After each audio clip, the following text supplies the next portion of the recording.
नमस्कार. मी डॉक्टर संतोष निंबाळकर, बाल विकास तज्ज्ञ आणि वर्तन समस्या तज्ज्ञ, Moriya child development centre, Kolhapur. Moriya child development centre गेली 22 वर्ष मुलांच्या विकासावरती, विकासाच्या टप्प्यांवरती आणि त्यांच्या वर्तन समस्यांवरती काम करत आहे.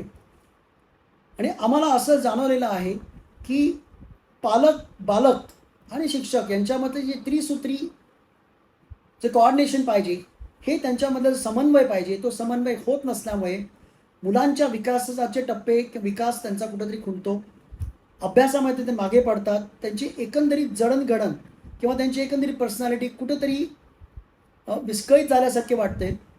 आणि त्यामुळे ह्याला जबाबदार मला असं वाटतं की बालक, मुलगा तर आहेच, पण त्याहीपेक्षा जास्त पालक, त्यांचे पालक आणि त्यांचे शिक्षक जबाबदार असतात, असं आम्हाला जाणवलेलं आहे. पण होतं काय की या सगळ्या मुलांच्या वाढीमध्ये किंवा विकासामध्ये जे काय, जेव्हा आपण त्यांचे पालक त्यांना वाढवत असतात, त्यांना बरेच अडचणी येत असतात आणि या अडचणींचा सामना कसा करायचा हे त्यांना कळत नाही. आणि या गोंधळामध्ये नुकसान होतं ते त्यांच्या मुलाचं, त्यांच्या मुलीचं. त्यामुळे आम्ही एप्रिल 2024मध्ये येणाऱ्या 8 एप्रिल ते 12 एप्रिल जो 5 दिवसाचा ऑनलाईन वर्कशॉप संध्याकाळी 7:30 ते 8:30च्या दरम्यान आपण सुरू करणार आहोत. आमचा अनुभव, आमचं कौशल्य जे आता 22 वर्षात आम्ही वापरलं आहे ते कौशल्य, आणि कशा पद्धतीने आपण एक पालक म्हणून ते आपण आत्मसात करायचं आणि जे आपल्या मुलांवरती कशा पद्धतीने त्यांना ते वाढवायचं, आपल्यामध्ये कशी विचारशक्ती आपली कशी वेगळी बदलायची, मुलांना कसं ते बदला लावायचे, त्यांच्यामध्ये शिस्त कशा पद्धतीने आणायचं, पॉझिटिव्ह डिसिप्लिन म्हणजे काय, काय गोष्टी करायला पाहिजे पालकांनी आणि कोणती गोष्ट करू नये, या सगळ्या गोष्टी या चर्चासत्रामध्ये घडणार आहेत. दुसरी गोष्ट म्हणजे मुलांना अभ्यासामध्ये जे जे मागे पडतात, शाळेत मागे पडणारे जी मुलं असतात, तर ते शाळेत खरोखरच का मागे पडतात? त्या बुद्धिमत्तेने ते कमी आहेत का?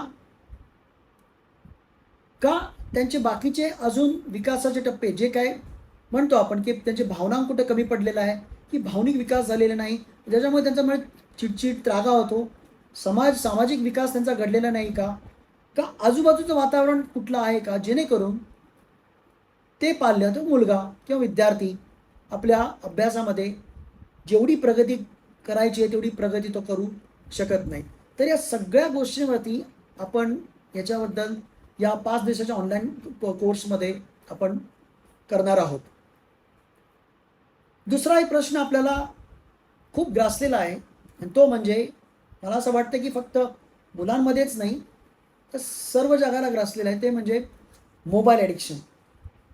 तर हे मोबाईल ॲडिक्शन किती तास त्यांनी बघायला पाहिजे, किंवा screen time, Facebook, WhatsApp, Instagram ही मुलं सतत बघत असतात आणि त्यांच्यावरती तो होणारा परिणाम खरोखरच होतो का?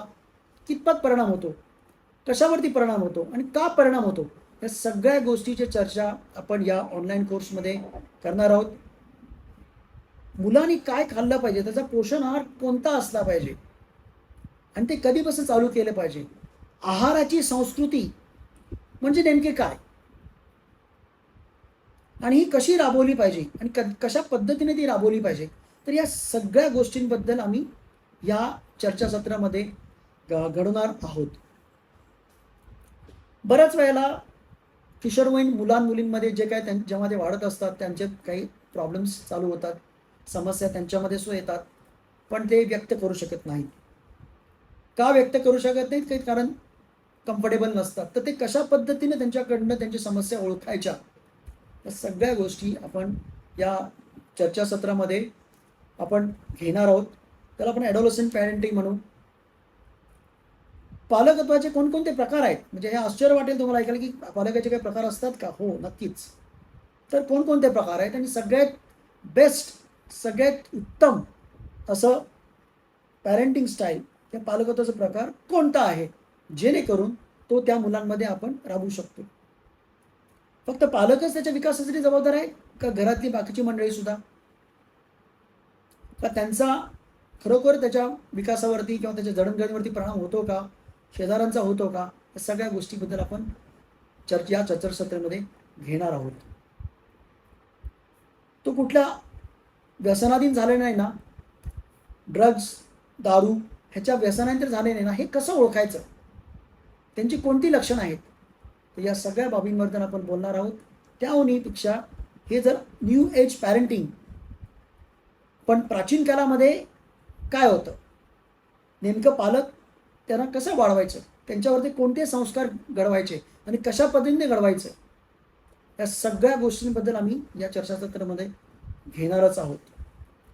तर मला तुम्हाला सर्वांना विनंती आहे, सर्व पालकांना विनंती आहे की join me on 8th April to 12th April at 7:30 PM to 8:30 PM on this online workshop, ज्याला आपण सुजान पालकत्व म्हणतो. धन्यवाद.